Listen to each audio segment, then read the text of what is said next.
നമസ്കാരം. ലൂസ് ടോക്കിലേക്ക് സ്വാഗതം. നമസ്കാരം. നമ്മുടെ CJPയുടെ കലാപം ഇച്ചിരി മെച്ചപ്പെടുന്നുണ്ട്. ഇന്ന് ചർച്ച നടന്നല്ലോ. ചർച്ചയിൽ അവർ ഈ ഒറ്റ ആവശ്യത്തിലാണ് അവർ ഉറച്ചു നിൽക്കുന്നത്. ഇയാളുടെ രാജി, വിദ്യാഭ്യാസ മന്ത്രി ധർമ്മേന്ദ്ര പ്രധാന്റെ രാജിയിലാണ്. പക്ഷേ അതിന് ഇനിയിപ്പോൾ സർക്കാർ വഴങ്ങിയാൽ അതൊരു ക്ഷീണമായിട്ട് മാറും. BJP ഇത്രയും വലിച്ചു കിട്ടേണ്ട കാര്യമില്ലായിരുന്നു. പക്ഷേ അത് വഴങ്ങുന്നതാണ് നല്ലത്. ലേല വകുപ്പ് മാറ്റിയാൽ വകുപ്പ് മാറ്റിയാൽ മതി. ആ വിദ്യാഭ്യാസ വകുപ്പ് മാറ്റി വേറെ വകുപ്പിലേക്ക് മാറ്റിയത്. എന്താ പ്രോബ്ലം എന്താണെന്ന് വെച്ചാൽ ഇത് പഴയ കാലമല്ല. ഈ കാലം, അതെ, ഈ കാലം എന്ന് പറയുന്നത് സോഷ്യൽ മീഡിയയുടെ ഇൻഫ്ലുവൻസ്, അൽഗോരിതത്തിൻ്റെ ഒരു രാഷ്ട്രീയം. ഈ അൽഗോരിതത്തിൻ്റെ രാഷ്ട്രീയം വലിയ തോതിൽ ഇത് ആർക്കും അറിയില്ല. ഈ പിള്ളേരിൽ പലർക്കും, ഈ ബഹളം വയ്ക്കുന്ന ആളുകൾ പലർക്കും എന്താണ് അടിസ്ഥാന പ്രശ്നം എന്ന് അറിയില്ല. ഇപ്പം നീറ്റ് പരീക്ഷയിൽ പിള്ളേർ ആത്മഹത്യ ചെയ്തു എന്ന് പറയുമ്പോൾ ഇതാദ്യമല്ലല്ലോ. ഇതിനു മുമ്പും എല്ലാ മത്സര പരീക്ഷയുടെ സമയത്ത്, SLC പരീക്ഷയുടെ സമയത്ത് ഇവിടെ ആത്മഹത്യയില്ല. നീറ്റ് പരീക്ഷയുടെ സമയത്ത് ഇതിനേക്കാൾ കൂടുതൽ മരിച്ചിട്ടുണ്ട്.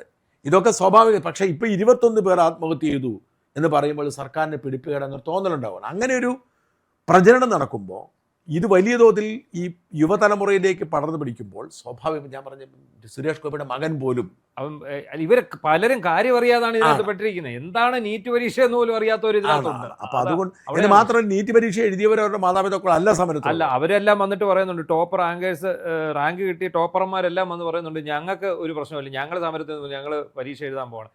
ഇതിപ്പോൾ അവരെ സംബന്ധിച്ചിടത്തോളം ഏറ്റവും പ്രധാനപ്പെട്ട പ്രശ്നം ഈ ആദ്യം എഴുതിയപ്പോൾ ഉള്ള ഒരു ആത്മവിശ്വാസം പല കുട്ടികൾക്കും നഷ്ടമായി പോയി എന്നുള്ളതാണ് അതിനകത്ത് ഏറ്റവും പ്രധാനപ്പെട്ട വിഷയം. വീണ്ടും ഇവരിതിനു വേണ്ടി പ്രിപ്പയർ ചെയ്ത് വന്നിറങ്ങിയ ആൾക്കാരില്ല. ഇല്ല, അത് സ്വാഭാവികമല്ല. അതായത് നമ്മളിപ്പോൾ പരീക്ഷ ഓർക്കുക, നമ്മളൊക്കെ പരീക്ഷ കഴിയുമ്പോൾ നമ്മളങ്ങ് റിലാക്സ് ആവുക. നമ്മളത് ശരിക്കും പറഞ്ഞാൽ മറക്കുവാണ്. പുസ്തകം വെച്ച് നമ്മളിത് മറക്കുവാണ്.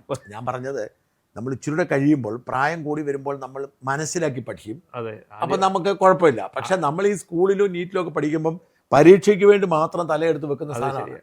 ഇത് പരീക്ഷ കഴിയുമ്പോൾ നമ്മൾ അപ്പം തന്നെ പിറ്റേ ദിവസം ചോദിച്ചാൽ നമുക്ക് അറിയത്തില്ല. പുസ്തകം വെച്ചിട്ട് തോറ്റുപോയവന്മാർ വരെ ഉണ്ട്. 8ാം ക്ലാസ്സൊക്കെ പഠിക്കുമ്പോൾ ഈ സ്കൂളാകോട്ട് അവധി പ്രഖ്യാപിക്കുക, ഈ പാണ്ടികൾ വരുമല്ലോ ഇത് എടുക്കാനായിട്ട്. നമ്മളിത് കൊടുത്തിട്ട് മുട്ടായി മേടിച്ച് തിന്നും. അത് കഴിയുമ്പോഴാണ് പരീക്ഷയുടെ ഫലം. അപ്പോൾ പുസ്തകം എല്ലാം പോയി തോറ്റുപോയവരുണ്ട്. അങ്ങനെയൊക്കെ അബദ്ധം പറ്റിയവരൊക്കെ ഉണ്ട്. അപ്പം അതുകൊണ്ട് അത് അങ്ങേറ്റം കഷ്ടമാണ് എന്ന് പറയുന്ന കാര്യത്തിൽ തർക്കമൊന്നുമില്ല. പക്ഷേ എനിക്ക് തോന്നുന്നു, പക്ഷേ ഇന്ന് ഈ ചർച്ചയ്ക്ക് തയ്യാറായല്ലോ. ഇവർ ചർച്ചയ്ക്ക് തയ്യാറാവും നിൽക്കുമായിരുന്നല്ലോ. സർക്കാർ ചർച്ചയ്ക്ക് തയ്യാറായി. ഇവരും ഡിമാൻഡായിരുന്നു, അവിടെ വരണം, സമരപ്പന്തൽ വരണമെന്ന് പറഞ്ഞല്ലേ. ഈ പതിവില്ല ഇന്നലെ മോദിയുടെ ഒരു ലൈവ് വന്നല്ലോ രാത്രിയിൽ. അത് അപ്പോൾ എന്തൊക്കെയോ സർക്കാരിനും നഷ്ടപ്പെടാനുണ്ട്, അല്ലെ സർക്കാർ ഇത് ഒത്തുതീർക്കണമെന്നൊരു ആഗ്രഹം സർക്കാരിന് വന്നിട്ടുണ്ട്. ഈ സമരം എന്ന് പറയുന്നത് ഒരു സ്ട്രാറ്റജിയാണ്. ഇപ്പം തൃശ്ശൂർ ജൂബിലിയിൽ സമരം നടക്കും.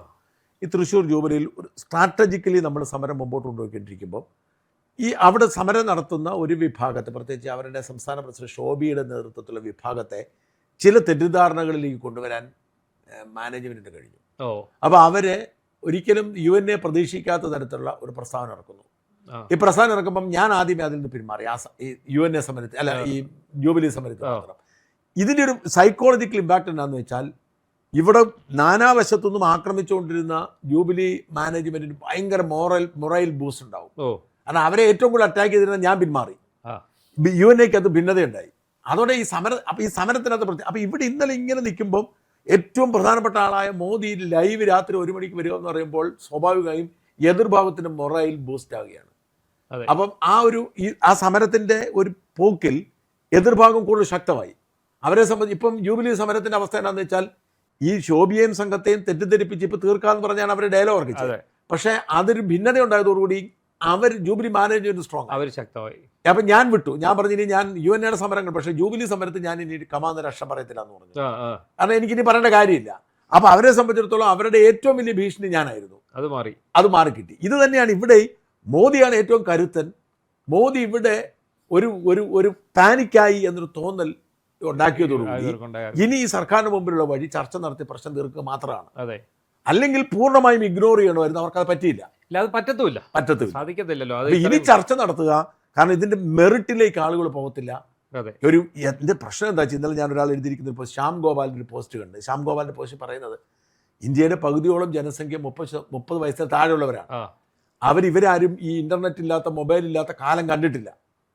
അങ്ങനെ ലോകവർക്കാർക്ക് അറിയത്തില്ല. അവരെ സ്വാധീനിക്കുന്നത് ഈ സോഷ്യൽ മീഡിയയും മൊബൈൽ ഫോണുമാണ്. അപ്പം അവരിലേക്ക് ഈ ഹിന്ദുത്വം പറഞ്ഞിട്ടോ, ഈ പരമ്പരാഗത രാഷ്ട്രീയത്തിൽ നമ്മൾ ഹിന്ദുത്വം പറഞ്ഞു അയോധ്യ ഉണ്ടാക്കി ആന്റി നാഷണലിസം ഒന്നും പറഞ്ഞിട്ട് ഒരു ഒന്നും കാര്യമില്ല, അതൊന്നും ഏക്കത്തില്ല. അപ്പൊ അവരുടെ തലയിലേക്ക് കയറുന്നത് ഇവര് എന്തൊക്കെയോ കാട്ടിക്കൂട്ടി ഞങ്ങളുടെ പരീക്ഷ ഇല്ലാതാക്കി എന്നുള്ളതാണ്. അപ്പൊ ഈ ഒരു കറക്റ്റ് വിഷയത്തിൽ അവർ കയറി പിടിച്ച് ഈ വികാരം സൃഷ്ടിച്ചിരിക്കുന്ന സാഹചര്യത്തിൽ വളരെ കൃത്യമായി പരിഹാരം ഉണ്ടാക്കുക. അതിനകത്ത് ധർമ്മേന്ദ്ര പ്രധാൻ രാജിവെക്കണമെന്നുള്ള ന്യായമായ ഒരു ആവശ്യമാണ്. അത് ആദ്യമേ ചെയ്താൽ മതിയായിരുന്നു. ഇത് അല്ലെങ്കിൽ ആദ്യമേ തന്നെ നരേന്ദ്രമോദി ആദ്യം ഈ നീറ്റ് പരീക്ഷ പേപ്പർ ചോർന്നപ്പോഴേ നരേന്ദ്രമോദി ചെയ്യേണ്ടതായിരുന്നു, പ്രസ്താവന നടത്തിയാൽ മതിയായിരുന്നു. ഞങ്ങളിത് ഉടനെ തന്നെ പരീക്ഷ നടത്തും, ഇതിന് ശക്തമായ നിയമം നിർമ്മിക്കും, ഇതിന്റെ എല്ലാം ചെയ്യുമെന്ന് വെച്ചാൽ അന്ന് രാജിയും വേണ്ട, ഒന്നും വേണ്ട, ഇതിന്റെ മൂലക്കാരും പിടിക്കത്തില്ല. അല്ല ഇപ്പൊ എല്ലാം അങ്ങനായി, ഇപ്പൊ പരീക്ഷയായി നിയമമായി എല്ലാം. പക്ഷെ ഈ ഒരു അയാൾ ആ ചുമതലയിൽ ഇരിക്കുമെന്ന് പറഞ്ഞ് ഇന്നത്തെ കാലത്ത് അഭിമാന പ്രശ്നമായി മാറി. എന്തായാലും ഇത് അപകടകരമായ ഒരു പ്രവണതയാണ്. ഈ പറയുന്ന ഈ മാറ്റങ്ങളെ വളരാൻ അനുവദിച്ചാൽ, അവരെ ഈ സമരം തുടരാൻ അനുവദിച്ചാൽ രാജ്യത്തിന് അത് ദോഷം ചെയ്യും. കാരണം ഇതിൻ്റെ അകത്ത് പങ്കെടുക്കുന്ന പലരുടെയും ആഗ്രഹം ബംഗ്ലാദേശിലും ശ്രീലങ്കയിലൊക്കെ നടന്നതുപോലെയുള്ള നടക്കണമെന്നാണ്, ഒരു കലാപം ഉണ്ടാവും, അട്ടിമറി ഉണ്ടാകും. അതാണല്ലോ ഒരുത്തൻ പറഞ്ഞത് നമുക്ക് പാർലമെന്റ് ആക്രമിക്കാം. കിളി പോയവനാണ്. അല്ല എന്നാലും പറഞ്ഞല്ലോ പാർലമെന്റ് ആക്രമിക്കാം. അവനെ പറഞ്ഞ പകുതി തള്ളാണെന്നാണ് തോന്നുന്നത്. എന്തായാലും ആള് പെട്ടു. അല്ല പക്ഷേ അങ്ങനെ പറഞ്ഞൊരു ആറ്റിറ്റ്യൂഡ് ഉണ്ട്. അല്ല അപ്പൊ അത് ഞാൻ അവന്റെ സീരിയസ്നെസ് അല്ല, അവന്റെ വികാരം എന്ന് പറയുന്നത് ഇതൊരു നാച്ചുറൽ വികാരമാണ്. ഈ വികാരം ഭയങ്കര ഡേഞ്ചറസ് ആണ്. അല്ല ഇത് ഈ കൂട്ടത്തിൽ പലരുണ്ട്, ഇങ്ങനെ ചിന്തിക്കുന്നവർ പലരുണ്ട്. അപ്പൊ ഇവൻ ഇത് കണ്ടിട്ട് അതുപോലൊരു സമരം ഇവിടെ ആണെന്ന് കൊതിയാവുന്നു എന്നുള്ളൊരു ചിന്താഗതിക്കാരനാണ് ഇവൻ. വേറൊരുത്തം എന്ന് പറഞ്ഞ കേട്ടോ, എന്താ ഈ ലോകാവസാനം പാറ്റകളെ കൊണ്ടാണ് നടക്കാൻ പോകുന്നത്. ഇവരൊന്നും അറിഞ്ഞിട്ടല്ല. പിന്നെ ഇന്നലെ ഏതോ ഒരു TV ചാനലിൽ കിടക്കുന്നുണ്ട്, മലപ്പുറത്തു നിന്ന് 5 പേര് അവിടെ സമരത്തിന് വന്നിരിക്കുക. എന്തുവാ ഈ സമരം? എന്തായാലും ഞങ്ങൾക്ക് കുഴപ്പമില്ല, ഞങ്ങൾ സമരത്തിന് വന്നതാണ്. ഇത് എന്താ വിഷയം എന്ന് അവർക്ക് അറിഞ്ഞു. മലപ്പുറത്ത് ഒരുപാട് പേര് പോയിട്ടുണ്ട്. ഇവർക്ക് സമരം എന്താ? പിന്നെ പലർക്കും ആവശ്യം ഈ ധർമ്മേന്ദ്ര പ്രധാന്റെ പേര് പോലും പലർക്കും അറിഞ്ഞു. അവര് പറയുന്നത് നരേന്ദ്രമോദി രാജിവെക്കണമെന്നാണ്. അങ്ങനെയാണ് പലരും വെക്കുന്നത്. അങ്ങനെ ഇത് കുറെ യുവാക്കൾ അവിടെ കിടന്ന് സമരം ചെയ്യുന്നു. എന്നാ ഇതൊന്ന് കണ്ടേക്കാമെന്ന് കരുതി. പക്ഷെ വലിയ ആവേശമായിട്ടുണ്ട്. ഈ ആവേശം ഇങ്ങനെ നിലനിൽക്കുമ്പോൾ പ്രശ്നം പരിഹരിക്കുന്നതാണ് നല്ലത്. ഇതൊരു ആവേശം ഒരു രാഷ്ട്രീയ പാർട്ടിയായി മാറാതിരിക്കുന്നത് ഏറ്റവും ബെസ്റ്റ്. ഇതാകത്തില്ല. ഇപ്പൊ ഈ സോനം വാങ്ചുക് മാറിയല്ലോ, മാറിക്കഴിഞ്ഞപ്പോ അങ്ങേർക്ക് ഒരു അണ്ണാ കസാര പരിവേഷമാണ് വന്നിരിക്കുന്നത്. ഇയാൾ സമരം കലക്കാൻ വന്ന ആളാന്ന് പറഞ്ഞു. അങ്ങനെയും വന്നിട്ടുണ്ട്. എന്തായാലും നമ്മുടെ പ്രധാന വിഷയത്തിലേക്ക് കിടക്കാം. നമ്മൾ വിശദമായി ചർച്ച ചെയ്യേണ്ട വിഷയം MR അജിത് കുമാർ. ഞാൻ ഈ MR അജിത് കുമാറിനെതിരെയുള്ള നടപടി ഉണ്ടാവുമോ എന്ന കാര്യത്തിൽ ആശങ്ക ഉണ്ടായിരുന്ന വ്യക്തിയാണ്. നമുക്ക് നന്നായിട്ടുണ്ടായിരുന്നു. ഞങ്ങൾ ഡെയിലി ഇവിടെ 2 വീഡിയോ ചെയ്തു. ഇയാളെ കളയത്തില്ല. ഞാൻ MR അജിത് കുമാറിൽ ഉണ്ടാകുമോ എന്ന് മനസ്സിലാക്കാൻ കാരണം രണ്ടാണുള്ളത്. ഒന്ന്, മുഖ്യമന്ത്രി VD സതീശനും ആഭ്യന്തരമന്ത്രി രമേശ് ചെന്നിത്തലയ്ക്കും ഒരു പോളിസി ഡിസിഷൻ എന്താണെന്ന് വെച്ചാൽ ഉദ്യോഗസ്ഥന്മാരുടെ വഴക്കിന് പോകണം. പിണറായി അങ്ങനെ ആയിരുന്നില്ല, ഉദ്യോഗസ്ഥന്മാരെ പുറത്തു കയറുമായിരുന്നു. ഉദ്യോഗസ്ഥന്മാരെ കാരണം എന്ന് വെച്ചാൽ ഈ IAS-കാരും IPS-കാരെയും പിണക്കി ഭരണം പ്രയാസമാണ്. അപ്പോൾ അവരുടെ ഒരു പോളിസി മാറ്റർ ആയിരുന്നു ഈ ഉദ്യോഗസ്ഥന്മാർ ഗുസ്തി പിടിക്കേണ്ട എന്നുള്ളത്. ഇതിന്റെ തുടർച്ചയാണ് മറ്റേ ഇയാളുടെ പറഞ്ഞ ചീഫ് സെക്രട്ടറി ആയിരുന്ന ജയത്തലൻ റിട്ടയർ ചെയ്യാൻ അനുവദിച്ചു എന്ന് പറയുന്നത് ഇതിന്റെ തുടർച്ചയാണ്. മാത്രമല്ല അന്നത്തെ ആഭ്യന്തര സെക്രട്ടറി ചീഫ് സെക്രട്ടറി ആക്കി. സീനിയോറിറ്റി വെച്ച് നോക്കുമ്പോൾ അങ്ങനെയാണ് ചീഫ് സെക്രട്ടറി ആവേണ്ടതാണ്. പക്ഷേ പിണറായി ആയിരുന്നെ ആക്കത്തില്ല, അയാളുടെ ഒരാളിനെ ആക്കത്തുള്ളൂ. അപ്പം ഇങ്ങനെയുള്ള ഒരു പ്രത്യേക സാഹചര്യത്തിൽ ഇവർക്കൊരു മെല്ലെ പൊക്ക് നയമായിരുന്നു. ഇയാൾ അജിത്തിനെതിരെ നടപടി ഉണ്ടാവണമെന്ന് വാശിയില്ല, അതേസമയം അജിത്തിനെ രക്ഷിക്കണമെന്നുള്ള വാശിയുമില്ല. അപ്പൊ ഈ അജിത്ത് രമേശ് ചെന്നിത്തല കാണാൻ പോയ കഥ എനിക്കറിയാം. ഞാൻ അതിന്റെ ഫുൾ വിശദാംശങ്ങളിലേക്ക് കടക്കുന്നില്ല. രമേശ് ചെന്നിത്തല എന്ത് പറഞ്ഞു എന്നുള്ള കാര്യം നമ്മൾ പറയാൻ ആഗ്രഹിക്കുന്നില്ല. പക്ഷേ ഇവിടെ യഥാർത്ഥത്തിൽ വില്ലൻ വേഷത്തിലെത്തി DGP ആണ്. ഞാനിപ്പോൾ ഇന്ന് വിശദമായി പോലീസ് ഉന്നതന്മാരിൽ പലരോട് സംസാരിച്ചപ്പോൾ എനിക്ക് മനസ്സിലായത് ഈ രാഷ്ട്രീയക്കാർക്ക് അങ്ങനെ അങ്ങ് പോവട്ടെ എന്നുണ്ടായിരുന്നു. പക്ഷേ ജനവികാരം ശക്തമായപ്പോൾ നടപടി എടുത്താൽ കൊള്ളാം, അല്ലാതെ അവർക്ക് വാശിയൊന്നുമില്ല. അല്ല അവർക്ക് ഈ എന്താ പറയുന്നത്, ഈ ചോദിച്ചു മേടിക്കാൻ സർക്കാർ നിർബന്ധിതരായി. അവിടെയാണ് പ്രശ്നം. നമ്മുടെ വിഷയം അതായിരുന്നു. DGPയുടെ കയ്യിൽ റിപ്പോർട്ട് ഇരിപ്പുണ്ട്, എന്തുകൊണ്ട് നിങ്ങൾ ഇത് വാങ്ങുന്നില്ല? ഈ DGP ഈ റിപ്പോർട്ട് മാത്രമല്ല, ഞാൻ വിവരം ശേഖരിച്ചുകൊണ്ടിരിക്കുന്ന ഒരു കാര്യമുണ്ട്. ഈ ഇന്റലിജൻസ് മേധാവിയായിരുന്ന വിജയൻ പ്രധാനമന്ത്രി മോദി വന്നപ്പോൾ ഒരു ഉദ്യോഗസ്ഥനെ ഡ്യൂട്ടിക്ക് ഇട്ട ഉദ്യോഗസ്ഥന്റെ പേര് ഞാൻ മറന്നുപോയി. അയാൾ ഡ്യൂട്ടി പോയില്ല. അതിന്റെ പേരിൽ പരാതി റിപ്പോർട്ടും അവിടെ കിടപ്പുണ്ട്. ഇതൊക്കെ ഈ DGP വെച്ച് താമസിപ്പിക്കുകയാണ്. അതായത് ഇപ്പോൾ ഈ DGPയുടെ നിലപാട് എന്താണെന്ന് വെച്ചാൽ ഇയാൾ ഒരുപാട് പീഡനമേറ്റിട്ടുള്ള ഒരു പോലീസ് ഓഫീസർ. അതുകൊണ്ട് അദ്ദേഹം ഒരു IPS-കാരനെ ഉപദ്രവിക്കരുത്, എല്ലാവരും ക്ലിയർ ആക്കി വിടണം എന്ന നിലപാടാണ് ഈ റവത. അല്ലാതെ അദ്ദേഹത്തിന് ഒരു പ്രത്യേക താല്പര്യം ഉണ്ടായിട്ടൊന്നുമല്ല. ഞാൻ മുതിർന്ന പോലീസ് ഉദ്യോഗസ്ഥന്മാർ പലരോടും സംസാരിച്ചു, ആർക്കും അയാളെ കുറിച്ച് പരാതിയില്ല. കാരണം എല്ലാവർക്കും അയാൾ സഹായം ചെയ്യും. അയാൾക്ക് ഗ്രൂപ്പൊന്നുമില്ല. അയാൾ IPS-കാരെല്ലാം ഒരുമിച്ച് നിൽക്കണം, IPS-കാരെ സംരക്ഷിക്കപ്പെടണമെന്ന് വിചാരമുള്ള. അതുകൊണ്ടാണ് 23 ദിവസം ഇയാൾ ഈ റിപ്പോർട്ട് കൈവച്ചു. 23 ദിവസം ഇയാൾക്ക് പ്രൊമോഷൻ പ്രൊമോഷൻ കിട്ടാൻ വേണ്ടി വെച്ചിരുന്നതാണ്. പക്ഷേ ഇവിടെയാണ് നിങ്ങളെപ്പോലോ നിങ്ങൾ രണ്ടുപേരും രാവിലെയും ചർച്ച നടത്തുന്നു, വൈകുന്നേരം വിനു വിജയൻ അവിടെയും ചർച്ച നടത്തുന്നു. ഈ നിരന്തരമായ മാധ്യമ ചെന്നിത്തലയാണ് ആക്രമിച്ചത് കൂടുതലും. കാരണം ചെന്നിത്തല ഇത് ഒതുക്കി എന്നോട് ചോദിച്ചു എന്തിനാ ഉപദ്രവിക്കുന്നത് ചോദിച്ചു. ഞങ്ങളത് അത് മറ്റൊന്നും കൊണ്ടല്ല, നിങ്ങൾക്ക് വാങ്ങിച്ചുകൂടെ. മാത്രമല്ല നമുക്ക് ഇതിനകത്ത് സംശയം പണത്തെ എവിടെയാണെന്നറിയാം. മാധ്യമങ്ങൾ ചോദ്യം ചോദിക്കുമ്പോൾ ഇത് ഓടുക, അതിന്റെ ആവശ്യമില്ലല്ലോ. മാധ്യമങ്ങൾ ഒരു ചോദ്യം ചോദിക്കുമ്പോൾ അതെനിക്ക് കിട്ടണ്ടേ എന്ന് മുഖ്യമന്ത്രി ബഹളം വെച്ചു. പത്രക്കാർക്കാണ് അസുഖം. അല്ല, പത്രക്കാർക്ക് അസുഖം വരും. കാരണം പത്രക്കാർക്കെന്ന് മാത്രമല്ല, നമ്മൾ ഇന്നലെ ഒരു സ്റ്റോറി കൊടുത്തു ഇങ്ങനെ സസ്പെൻഡ് ചെയ്തതിന് തൊട്ടു പിന്നാലെ എനിക്ക് തോന്നുന്നു അതിന്റെ വ്യൂവേഴ്സിന്റെ ഇരട്ടി കമന്റ് അതിനകത്ത് വന്നിരിക്കും. അതുപോലെ ജനം, അതുപോലെ ഈ ഉദ്യോഗസ്ഥർ, ഈ നാട്ടിലുള്ള പോലീസ് സേനയിൽ എത്ര ഉദ്യോഗസ്ഥരുണ്ടോ അതിപ്പോൾ 1000 ഉദ്യോഗസ്ഥരുണ്ടെങ്കിൽ 999 പേര് ഈ അജിത്ത് ഒഴിച്ച് ബാക്കി മൊത്തം ആളും അയാൾക്കെതിരാണ്. എനിക്ക് ഈ അജിത്തിന്റെ കാര്യത്തില് ഞാൻ എൻ്റെ അനുഭവം അറിയാം. ഈ അജിത്തിന്റെ കുഴപ്പം, അജിത്തിനെ ഇതുപോലെ ജനം വെറുക്കാൻ കാരണം രണ്ടാം പിണറായി സർക്കാരിന്റെ കാലത്ത് DGPക്ക് യാതൊരു വിലയില്ല. ഇങ്ങനെ സൂപ്പർ DGP ആണ്. അന്ന് DGP പറഞ്ഞോ നിങ്ങൾ വരത്തില്ല. അപ്പം ഓരോ സമയത്ത് ഇയാൾ അവിടെ ചെന്നിട്ട് മറ്റു പോലീസ് ഓഫീസർമാരുടെ കാര്യം, എനിക്ക് മടുത്തു, എന്നെ കൊണ്ട് ഇതെല്ലാം കൊണ്ട് ചെയ്യാൻ പറ്റുന്നൊക്കെ ഡയലോഗ് ഇടും, ഞാൻ നിർത്താൻ പോവുകയാണെന്നൊക്കെ ഇയാൾ പറയും. കാരണം പുള്ളിക്കാരനെ ഇങ്ങനെ ഞാൻ ആ വിജയൻ സാർ സമ്മതിക്കുന്നില്ല, അല്ലെ ഞാൻ ഇതങ്ങ് ഒഴിഞ്ഞു പോയേനെ എന്നൊക്കെ പറഞ്ഞ ഡയലോഗ്. ഇങ്ങനെ പരിപാടി എന്താണെന്ന് വെച്ചാൽ ഇങ്ങനെ ഈ യജമാനനോട് സ്നേഹമുള്ള ഒരു നായയുടെ ക്യാരക്ടറായിരുന്നു. അതെ, അതാണ്. അപ്പൊ ഇയാൾ യജമാനത്തിയോടാ സ്നേഹം. ഞാൻ കണ്ടതാണല്ലോ. അതെ, ഇയാൾ യജമാനത്തിയം കൊണ്ട് കണ്ണൂർ റെയിൽവേ ഇവിടുന്ന് തിരുവനന്തപുരം, ഞാനൊരു ദിവസം തിരുവനന്തപുരം വിമാനത്തെ കയറുമ്പോൾ ഞാൻ തിരുവനന്തപുരം, എനിക്ക് ഇയാളെ അടുത്ത് ഇയാൾ യൂണിഫോമിലല്ല, നമുക്ക് ഇയാളുടെ ഷേപ്പ് അറിയാം, ഞാൻ ഇയാളെ കണ്ടിട്ടില്ല. അപ്പൊ ഞാൻ വിമാനത്താവളത്തിൽ ചെന്ന് വിമാനത്തെ കയറുന്നു, വിമാനം ചെന്നിട്ട് കണ്ണൂർ ലാൻഡ് ചെയ്യുന്നു. കണ്ണൂർ ലാൻഡ് ചെയ്തിട്ട് ബസ്സെ കയറ്റി കൊണ്ടുപോകുമല്ലോ. അപ്പൊ ഈ പെണ്ണുമ്പിള്ള അത് കയറിയിട്ടുണ്ട്, വിജയൻ സഖാവിന്റെ പെണ്ണുമ്പിള്ള കയറിയിട്ടുണ്ട്. സത്യം പറഞ്ഞാൽ ഞാൻ ശ്രദ്ധിച്ചില്ല, കാരണം നമ്മൾ പെട്ടെന്ന് ശ്രദ്ധിക്കുന്നില്ലല്ലോ. അപ്പൊ എൻ്റെ അടുത്ത് പലരും വന്ന് ഈ ബസ്സിൽ നിന്ന് ഫോട്ടോ എടുക്കുന്നുണ്ട്. ഫോട്ടോ എടുക്കുമ്പോൾ ഈ ഒരു സ്ത്രീ എന്നെ ഇങ്ങനെ സൂക്ഷിച്ചു നോക്കുന്നു. അപ്പൊ ഞാൻ പെട്ടെന്ന് ഇവിടെ ഇവരാണല്ലോ, ഇതിനാണല്ലോ കവല. ഞാൻ ചിരിച്ചു കാണിച്ചു, അവർ ഗവനിച്ചില്ല, അവർ കണ്ണ് മാറ്റി. അപ്പം 1-2 ഫോട്ടോ എടുത്തിട്ട് അത് കഴിഞ്ഞ് ഞാൻ അപ്പം മുതൽ ഞാൻ ഇവരുടെ പിന്നാലെ ഉണ്ട്. ഇറങ്ങിയപ്പം ഇവർക്കൊരു ചമ്മൽ, ഞാൻ പറയാൻ നിൽക്കുവാണ്, ഞാൻ പോകുന്നില്ല. ഇതേ ചെന്ന് ഇറങ്ങുന്നു, ഞാൻ അവരുടെ പുറകെ തൊട്ട് പുറകെ നിൽക്കുന്നു. അപ്പോൾ ഇവർ പതിയെ നടക്കുമ്പോഴത്തേക്കും അവരെയും കൊണ്ടങ്ങോട്ട് വരാൻ പോലീസ്. അങ്ങനെ കണ്ണൂർ ഈ വിമാനത്താവളം പുറത്തേക്ക് വരുമ്പോഴത്തേക്കും അന്നത്തെ രാഹുൽ ആർ നായർ, അന്ന് DIG, Kannur range DIG Rahul R Nair മുതൽ അവിടെയുള്ള സകല പോലീസ് ഓഫീസർമാരും വന്നിരിക്കുകയാണ്. അപ്പൊ എനിക്കിതിന്റെ അകത്ത് ആകെ ചമ്മൽ. ഞാൻ നോക്കുമ്പോൾ കുറെ പേര് വന്ന് ഇവരെ അനുഭവിച്ചു. അപ്പൊ രാഹുൽ ആർ നായർ മാറി നിന്നു എന്നെ കണ്ടിട്ട്. കാരണം ബാക്കി പിള്ളേർ, ഈ കൊച്ചു പിള്ളേർക്ക്, ഈ വടക്കേന്ത്യക്കാരാണല്ലോ, ഈ ACP DCP അവർക്കറിയാം, ഇവരെല്ലാം കൂടെ ആനയിക്കാൻ വരുന്നു. ഞാൻ രാഹുൽ ആർ നായരുടെ അടുത്ത് ചെവി ചെന്നിട്ട് ചോദിച്ചു, നാണം ഉണ്ടോ നിങ്ങൾക്ക് ഈ പെണ്ണുപിള്ളയുടെ പുറകെ ഇങ്ങനെ യൂണിഫോം ഇട്ടുണ്ടോ, നാണം ഉണ്ടോ ഞാൻ ചോദിച്ചു. പുള്ളിയെ പേരോട് പറഞ്ഞു ADGP. എന്നോട് പറഞ്ഞു, ഞാൻ പറഞ്ഞ ADGP തൊട്ട് മുമ്പിൽ ഇയാൾ നിൽപ്പുണ്ട്, ADGP. ഈ അജിത്ത് വന്നത് കൊണ്ടാണ് ഇയാൾ വരുന്നത്. അപ്പൊ എന്നിട്ട് ഈ പരിപാടിയും കഴിഞ്ഞിട്ട് ഞാൻ അവിടെ പോയി വെളി നിൽക്കുന്ന കാരണം ഈ പോലീസുകാരുടെ ഒന്നും അകമ്പടി ഇല്ലാതെ ഇവര് സാധാരണക്കാരനാണ് പോയത്. ഞാൻ ഫോട്ടോ വീഡിയോ എടുക്കാൻ വേണ്ടി ഞാൻ റെഡി ആയിട്ട് നിൽക്കുവാണ് പോലീസ് ആകുമ്പോൾ. പക്ഷെ പോലീസ് വണ്ടി പലതും ഇവിടെ കിടപ്പുണ്ട്. ഞാൻ അവിടെ നിന്നത് കാരണം പോലീസ് വണ്ടിക്കല്ല പോയത്, അല്ലാതെ ഓരോ വണ്ടി പിന്നീട് പോകുമായിരുന്നു. അപ്പൊ ഇത്തരത്തിൽ അകമ്പടി സേവിച്ചാണ് ഇയാൾ സുഖമായി ജീവിച്ചത്.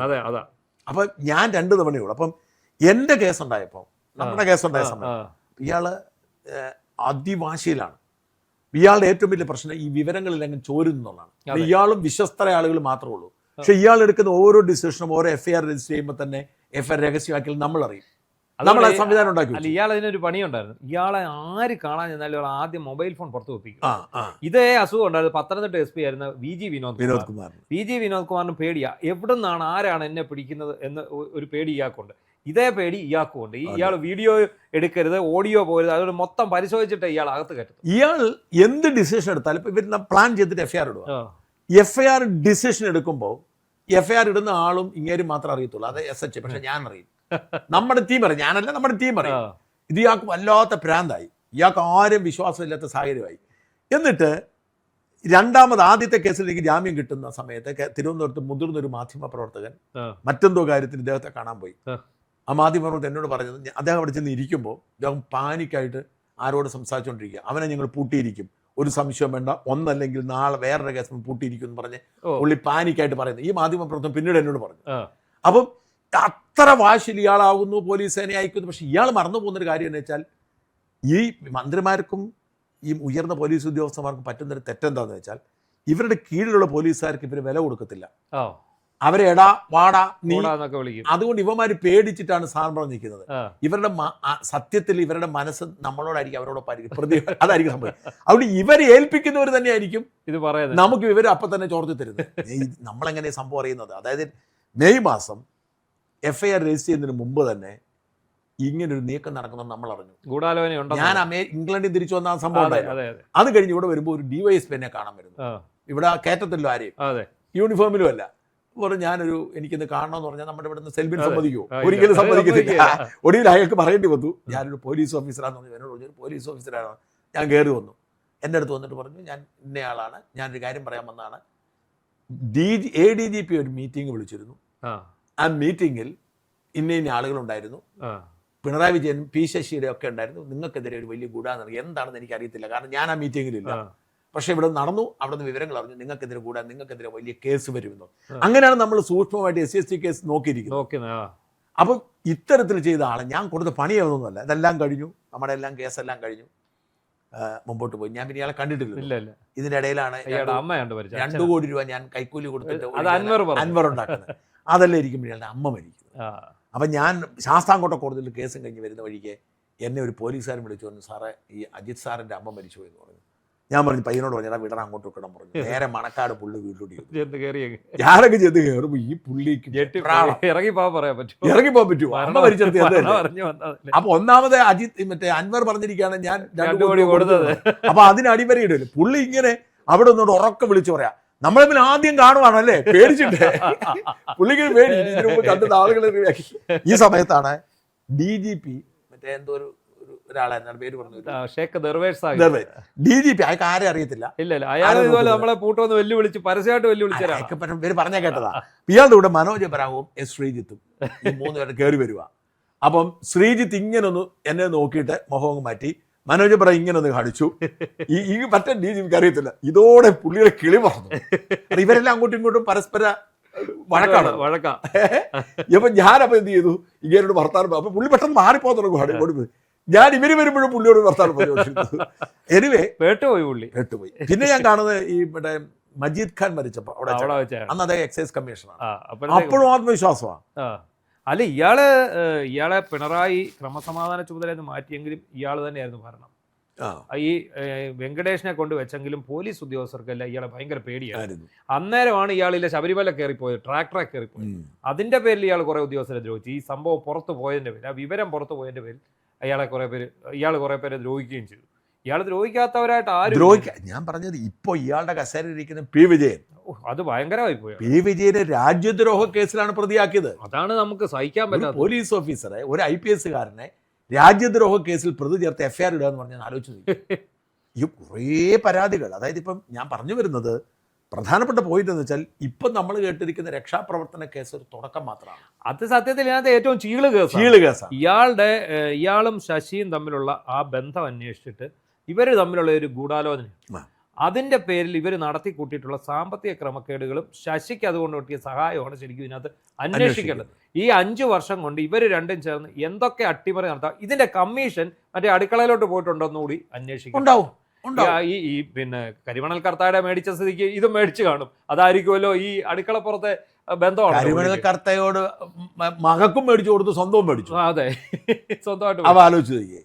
അതാണ്. അപ്പൊ ഈ പറയുന്ന അജിത്തിനെ സംബന്ധിച്ചിടത്തോളം ഇയാൾ കുടുങ്ങിയത് ഇന്നത്തെ ആ റിപ്പോർട്ട് വന്നില്ല, സസ്പെൻഷൻ ഓർഡർ വന്ന് കണ്ടില്ലേ.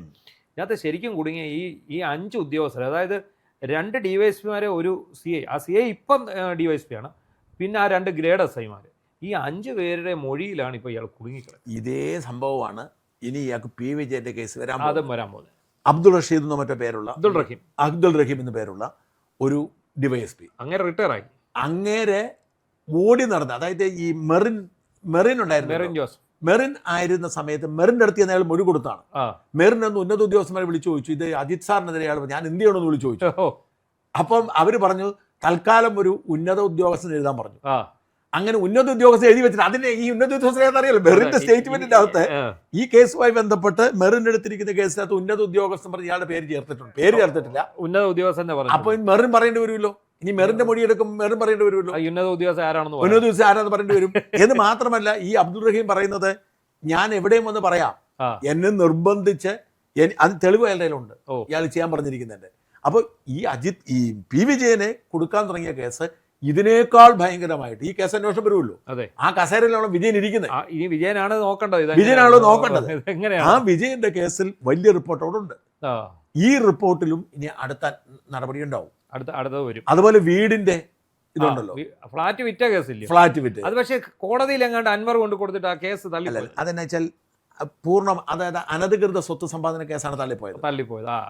അപ്പം എന്ന് മാത്രമല്ല ഇവരാരും ഇവർ പറയുന്ന പോലെ ചെയ്യാൻ കോടതി പറഞ്ഞില്ല. പക്ഷെ നിങ്ങൾ നിയമം അനുസരിച്ച് ചെയ്യാനാണ് പറഞ്ഞിരിക്കുന്നത്. അതുകൊണ്ട് മറ്റേ ഈ വീട് മേടിച്ച് വിറ്റ കേസ് ഇതുവരെ അയാൾ കുറ്റവിമുക്തനായിട്ടില്ല. ഫ്ലാറ്റ് ആയിരുന്നു, ഫ്ലാറ്റ് അത് ഭയങ്കര കലാപരിപാടിയാണ്. ഇയാൾ പൊട്ടനാന്ന് മനസ്സിലായത് അതിനകത്തൂടെ. അതായത് ഞാനത് അന്വേഷിച്ചു, ഇത് ഞാൻ പ്രത്യേകമായിട്ട് അന്വേഷിച്ചു. അതാണ് അൻവർ കൊണ്ടുവന്നൊരു രസീത് കൊണ്ട് വന്നത്. ആ രസീത് എന്ന് പറയുന്നത് ഇയാൾ വാടക മേടിച്ചു, അക്കൗണ്ടിൽ മേടിച്ചു. അതായത് ഒരു ഫ്ലാറ്റ് അയാൾ വാങ്ങുന്നു. അപ്പൊ അത് കൈക്കൂലിയായില്ല. അതെ, അയാൾ ഒരു ഫ്ലാറ്റ് വാങ്ങുന്നു, കോൺഫിഡന്റ് ഗ്രൂപ്പിന്റെ ഗ്രൂപ്പ്. അപ്പൊ ഫ്ലാറ്റ് വാങ്ങിയപ്പം നമ്മൾ സ്വാഭാവികമായിട്ടും വാങ്ങുമ്പോൾ രജിസ്റ്റർ ചെയ്തെടുക്കും. ഇയാൾക്ക് രജിസ്റ്റർ ചെയ്യാൻ ലോണൊക്കെ ഉള്ളതാണ്. അപ്പൊ ഇയാൾക്ക് രജിസ്റ്റർ ചെയ്തെടുക്കാം. അപ്പൊ രജിസ്റ്റർ ചെയ്ത് സ്റ്റാമ്പ് ഡ്യൂട്ടി കൊടുക്കണമല്ലോ. ഈ രജിസ്റ്റർ ചെയ്ത് സ്റ്റാമ്പ് ഡ്യൂട്ടി ഒഴിവാക്കാൻ വേണ്ടിയിട്ട് പുള്ളി എന്ത് ചെയ്തു, എഴുതാതെ വെച്ചോണ്ടിരുന്നു. അതേസമയത്ത് പുള്ളിയുടെ ആണെന്നതുകൊണ്ട് വാടകയ്ക്ക് കൊടുത്തു. വാടകക്കാരൻ കൃത്യമായിട്ട് പുള്ളിക്ക് വാടക ചീട്ട് പുള്ളിയുടെ പേരിൽ എഴുതി, വാടക ചീട്ട് പുള്ളിയുടെ പേരിൽ എഴുതി, വാടക റെസീപ്റ്റ് പുള്ളി ഓരോ തവണയും കൊടുത്തോണ്ടിരുന്നു. ബാങ്കിലൂടെ മേടിക്കുകയും. ഇല്ലാത്ത ഒരു പ്രോപ്പർട്ടി, തനിക്ക് ഉടമസ്ഥാവകാശം ഇല്ലാത്ത പ്രോപ്പർട്ടി ഇയാൾ വാടക മേടിച്ചു. കൈക്കൂലിയല്ലേ? കൈക്കൂലിയാണ്. അത് കഴിഞ്ഞിട്ട് ഇത് വിൽപ്പനയാവുന്നു. വിൽപ്പനയാകുമ്പം ഈ ഒറിജിനൽ വില 35 ലക്ഷം രൂപയ്ക്ക് ഇയാൾ പെട്ടെന്ന് ഒരു പേര് കാണിച്ച് എഴുതിയെടുക്കും. 35 എഴുതിയെടുക്കേണ്ടത്, 1.5 കോടി സാധനം. പിന്നെ കള്ളപ്പണമാണ്. 15 ദിവസത്തിനകം ഇയാളിത് വിൽക്കുവാണ് 65 ലക്ഷം ഇരട്ടി വിലക്ക്. 15 ദിവസം കൊണ്ട് അത് നിയമം. ക്യാപിറ്റൽ ഗെയിൻ ടാക്സ് ഒക്കെ ഉണ്ട്. ഒരു സാധനം നമ്മൾ മേടിച്ചാൽ 1 കൊല്ലമോ 2 കൊല്ലത്തിനകം നമ്മൾ വിറ്റാൽ അത് ക്യാപിറ്റൽ ഗെയിൻ ടാക്സ് പറഞ്ഞ അഡീഷണൽ ടാക്സ്. നമുക്ക് ലാഭം കിട്ടി കച്ചവടക്കാരാ, നമ്മൾ കച്ചവടമായി. അതുകൊണ്ട് ഇത്രയൊക്കെ ഇതെല്ലാം വിജിലൻസ് കേസിൽ കിടക്കുവാണ്. അതെ. അപ്പം ഇയാളുടെ പ്രോബ്ലം എന്ന് വെച്ചാൽ ഈ പോലീസ് ഉദ്യോഗസ്ഥന്മാർ പരസ്പരം സഹായിക്കാറുണ്ട്. ഇയാൾക്കെതിരെ കേസുണ്ടായപ്പോൾ ഞാൻ മനസ്സിലാക്കിയത് പോലീസ് ഉദ്യോഗസ്ഥൻ പറഞ്ഞതാണ്, ഒരു നടപടി റിപ്പോർട്ട് എടുത്ത് കൊടുത്തിട്ട് നടപടി റിപ്പോർട്ട് അങ്ങ് ശുപാർശ ചെയ്യുക. എന്നിട്ട് നടപടി എടുക്കണോ വേണ്ടോ തീരുമാനിക്കുന്ന ആരാ? സർക്കാരാണ്. സർക്കാർ നടപടി എടുക്കുന്നില്ല. അപ്പൊ എന്ത് ചെയ്യും? അന്വേഷണം നടത്തി പൂർത്തിയായി, നടപടിയുടെ ഫയൽ അവിടെ ഇരിക്കുന്നു, അത് സർക്കാർ തള്ളിക്കളയുന്നു. അപ്പൊ പിന്നെ കേസ് തീർന്നല്ലോ. അപ്പൊ ക്ലോസ് ചെയ്ത ഒരു കേസിൽ നമ്മുടെ രാജ്യത്തെ നിയമം അനുസരിച്ച് ഒരു കേസിൽ ഒരു വിചാരണയെ പാടുള്ളൂ. അപ്പൊ ഇയാൾ മേലൊരു കേസെടുത്ത് ആ കേസ് അന്വേഷിച്ച് അത് ക്ലീൻ ചെയ്ത് കൊടുത്താൽ പിന്നെ വേറൊരു കേസ് പറ്റത്തില്ല. അല്ല, പുനരന്വേഷണത്തിനൊക്കെ സ്കോപ്പ് ഇല്ല. പുതിയത് ഇടണം. അല്ല, അത് പാടാം. ഒരു കേസിന് അന്വേഷണം പൂർത്തിയായി കഴിഞ്ഞല്ലോ.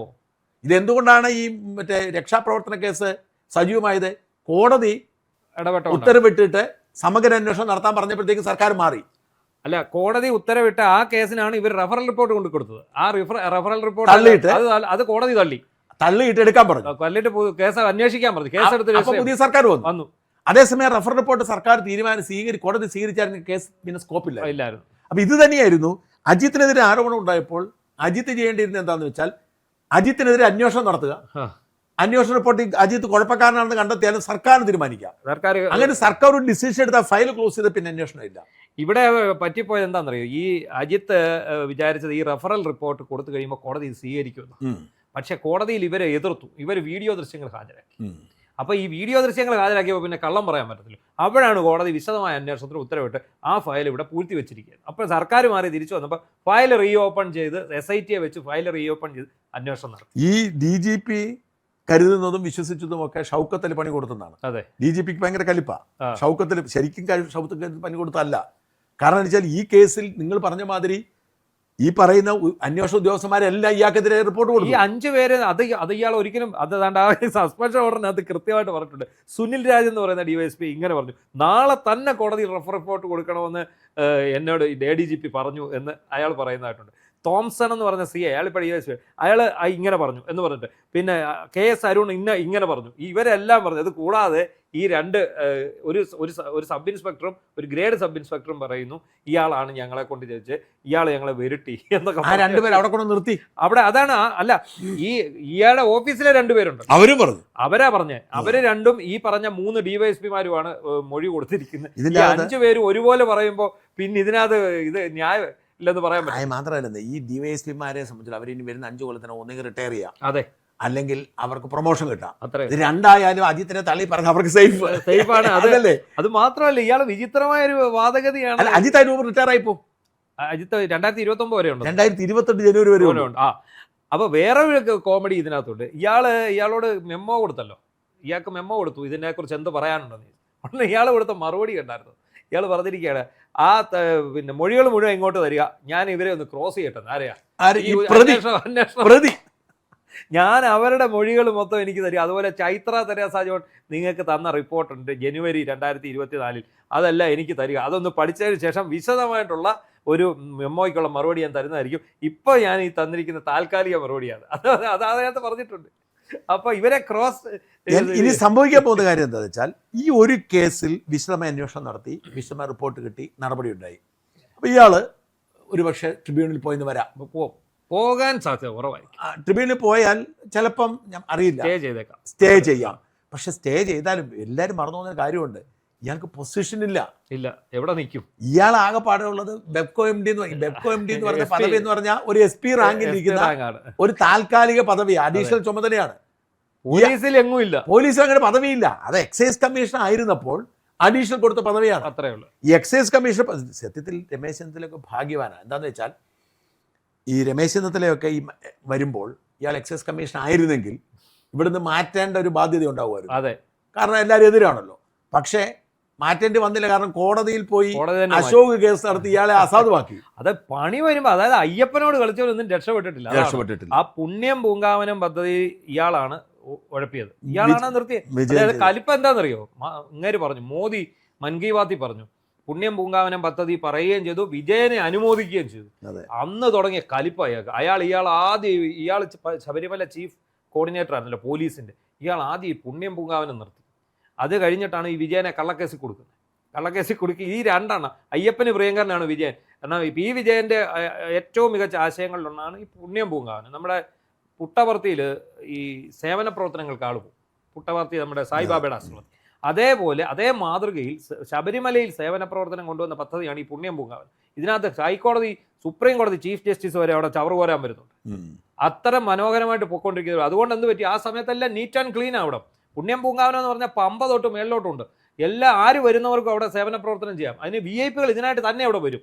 ആ പദ്ധതിയാണ് ഇയാൾ ഇല്ലായ്മ ചെയ്തത്. എന്നിട്ട് ഇയാൾ എന്ത് ചെയ്തു, ഇയാൾ നിരന്തരം ഇയാൾ പോലീസ് കോർഡിനേറ്റർ ആയിരിക്കുന്ന സമയത്ത് ഈ തിരക്ക് കൂടുമ്പോൾ ഇയാൾ ഈ തീർത്ഥാടകരെ അടിക്കാൻ പറയുന്നത് ഈ അജിത്ത് പറയും. എന്നിട്ട് ഒരു തവണ പോലീസും തീർത്ഥാടകരായിട്ട് അടിയുണ്ടായി ഈ സന്നിധാനത്ത്, ഈ താഴെ വലിയ നടപ്പൊന്നല്ല അവിടെ. അന്ന് ഇയാളെ വിളിച്ച് നമ്മൾ ചോദിച്ചപ്പോൾ അന്ന് ഇയാൾ പറഞ്ഞത് ഇങ്ങനെയൊന്നും സംഭവം ഉണ്ടായിട്ടില്ല. പക്ഷെ എന്താണ്, വീഡിയോ ഉണ്ടായിരുന്നില്ല. പറഞ്ഞു അടിക്കുക പോലീസുകാരെ കൊണ്ട് അടിപ്പിക്കുക. ഞാൻ പറഞ്ഞു ഇയാൾ പ്രതികാര വാഞ്ച ചെയ്യും. അതുപോലെ സരിത്തിനെ പിടിച്ചോണ്ട് പോയില്ലേ, സ്വപ്നയുടെ വിജിലൻസ് ഡയറക്ടർ ആയിരിക്കുമ്പോഴാണ് ഒരാളെ പിടിച്ചോണ്ടങ്ങ് പോവുകയാണ്. വിജിലൻസ് കേസിൽ പ്രതിയല്ല സരിത്ത്. അതെ, ആലോചിക്കും, വിജിലൻസ് ഡയറക്ടർ ആയിരിക്കുമ്പോൾ അയാളെ പിടിച്ചോണ്ടങ്ങ് പോവുക. അത് പിണറായിക്ക് വേണ്ടി പോയത്. അതുകൊണ്ടാണ് പറ്റിയത്. അതുകൊണ്ടാണ് ക്രമസമാധാന ചുമതലയായിട്ട് കയറി വന്നത്. അതുപോലെ ആ ഷാജ് കിരൺ എന്ന് പറഞ്ഞൊരു തട്ടിപ്പ് മാധ്യമപ്രവർത്തനം ഉണ്ടായിരുന്നു. അയാളെ കൊണ്ടല്ലേ സ്വപ്നെ സോപ്പിടാൻ പോയി. അന്ന് സസ്പെൻഷനിലായ അയാളെ. നമ്മുടെ കാര്യം എന്തൊക്കെ പറയും, മറുനാടനെ കണ്ടു പറയുന്നുണ്ട്. ഷാജ് കിരൺ വാർത്ത വന്നപ്പോൾ മറുനാടനെ കണ്ടു അല്ല, ഇവര് നമ്മളെ ഉപദ്രവിച്ചിന് കൈ കണക്ക് കൊണ്ടോ? അതാണ് എന്തോ ഒരു അത്.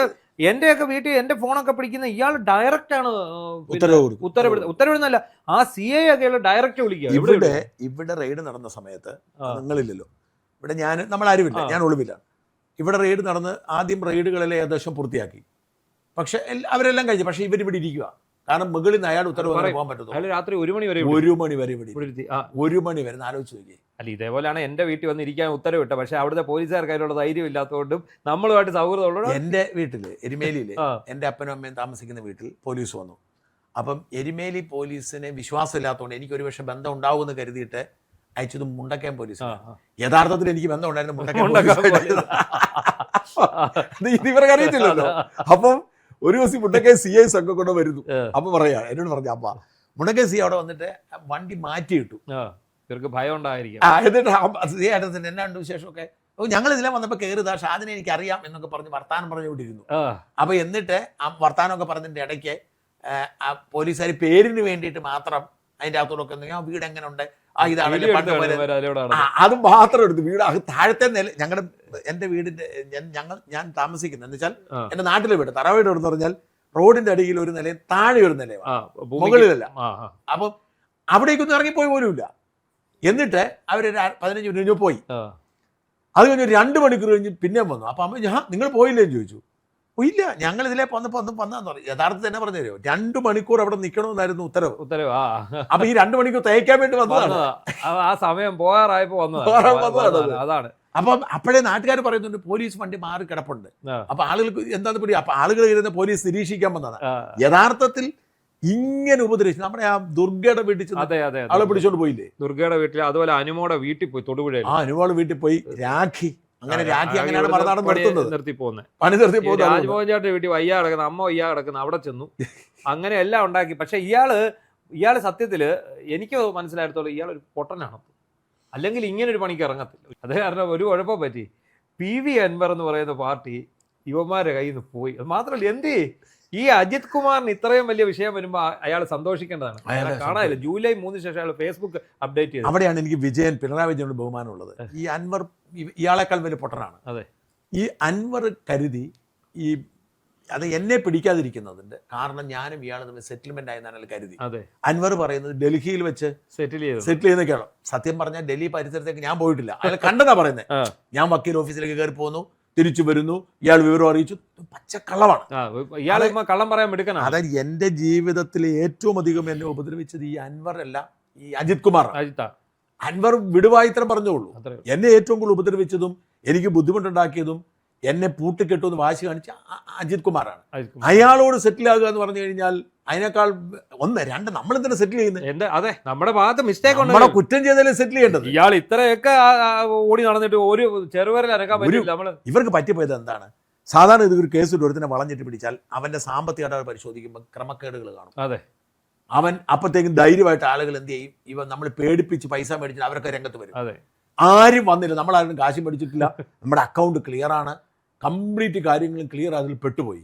ഈ അൻവർ പറഞ്ഞിട്ട് എന്താണ്, അൻവർ കരുതുന്നത് അജിത്തും ഞാനും തമ്മിൽ ധാരണയിലായി എന്ന് പറഞ്ഞു പിണറായി ഓടിച്ചു. കാരണം പിണറായിക്ക് നന്നായിട്ടറിയാം ഈ അജിത്ത് എന്തേരം മാത്രം കഷ്ടപ്പെട്ട. ഇത് മാത്രമല്ല, ഈ അൻവർ ദല്ലാൽ നന്ദകുമാറിന്റെ സഹായം തേടിയിരുന്നു എന്നെ പൂട്ടാൻ സുപ്രീം കോടതി കേസിൽ. ഇത് പിണറായി വിജയൻ അറിഞ്ഞു. പിണറായി വിജയൻ ദല്ലാൽ നന്ദകുമാറിനെ കണ്ടുകൂടാ. പിണറായി വിജയൻ ഒറ്റ ചോദ്യം ചോദിച്ചു, അൻവറെ നിങ്ങൾ നന്ദകുമാറിനെ കണ്ടല്ലേ ചോദിച്ചു. പുള്ളി ബബ്ബ വെച്ചു.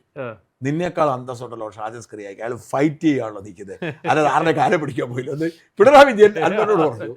അങ്ങനെയാണ് അയാൾ പിന്നെ ഇറങ്ങിയിട്ട് എന്റെ പേരൊക്കെ എഴുതി വെച്ചുകൊണ്ട് സത്യാഗ്രഹം പ്രഖ്യാപിച്ചു. ഇരുന്നില്ലേ? എന്തായാലും വളരെ കാണാനില്ല. എന്തായാലും അൻവർ പോയി. അപ്പൊ നമുക്കൊരു കാര്യത്തിൽ സന്തോഷമാണ്, നിങ്ങൾ ഇന്നലെ എഴുതി പോയതിന് നമുക്കിട്ട് പണത് എല്ലാവരും പോയി. PV അൻവർ, PV ശ്രീനിജൻ, ഏറ്റവും അവസാനം അജിത് കുമാർ. ഇത് മാത്രമല്ല മറ്റവും കുഴപ്പത്തിലാണ്. മറ്റേ നിങ്ങളുടെ നാട്ടുകാരൻ രാജേഷ് കൃഷ്ണൻ, അയാൾ വലിയ കുഴപ്പത്തിലാണ്. ED കേസൊക്കെ ആയി. ED കേസായി. പിന്നെ ആരാ മറ്റേ സുദീപ് എന്തിയ വലിയ മഹാനാന്ന് ഇവരെല്ലാം കൂടി ഒരുമിച്ച് യോഗം നടത്തിയതാണ്. എന്തിയെ അന്ന് പറഞ്ഞ് എല്ലാവരും നിലം പരിശായി, സകലരും നിലം പരിശായി. സത്യത്തിന്റെ വില എത്ര അജിത് കുമാർ ഇപ്പോൾ എടുത്തിരിക്കുന്ന അവസ്ഥ കാണുമ്പോഴാണ് സത്യം എത്രമാത്രം വലുതാണെന്ന് മനസ്സിലാവും. എല്ലാം തീർന്നു, എല്ലാവരും താൽക്കാലികമായിരുന്നു, എല്ലാം നശിച്ചു. അതേസമയം ഇതാ നമ്മൾ ഈ 6ാം നിലയിൽ നടക്കുന്നു. നമ്മളിപ്പോൾ 6ാം നില ഇരുന്നുകൊണ്ട് പൂർവാധി ശക്തിയോടെ വീട് ചെയ്തുകൊണ്ടിരിക്കുന്നു. ഞാൻ മംഗളത്തിൽ ചോദിച്ചത് ഞാൻ ഇവിടെ ഈ കേസൊക്കെ കൂടെ വന്നുകൊണ്ടാണ് നമ്മൾ ഈ പരിപാടി. എന്തായാലും ചരിത്രത്തിൽ നമ്മൾ മനസ്സിലാക്കേണ്ട ഒരു കാര്യം, സത്യം ഉറക്കെ പിടിച്ചാൽ ഇതിൻ്റെ അകത്ത് യാതൊരു തട്ടിപ്പില്ല. ഇപ്പം അതേസമയം തട്ടിപ്പും വെട്ടിപ്പടം നടക്കുന്ന പലരും അകത്താവുന്നുണ്ട്. ഇപ്പൊ കണ്ടില്ലേ, പല ആളുകൾ അകത്താവുന്നുണ്ട്. നമുക്കൊരു കുഴപ്പമില്ല, അതുപോലെ സത്യം മുറുകെ പിടിക്കുന്നുണ്ടാണ്. അതേസമയം സത്യത്തിനെതിരെ, ഭഗവാനെതിരെ, അല്ലെ അത് പറയണം, അയ്യപ്പനെതിരെ കളിച്ചവനെല്ലാം ഇപ്പൊ പ്രശാന്ത് സഹിതം ജയിലിലായിരിക്കുന്നു. എന്തായാലും സത്യം ഇനിയും വിജയിക്കും. സത്യത്തിന്റെ കാവൽക്കാരാവാൻ നമുക്ക് ഒരുമിച്ച് നിൽക്കാം. നന്ദി, നമസ്കാരം.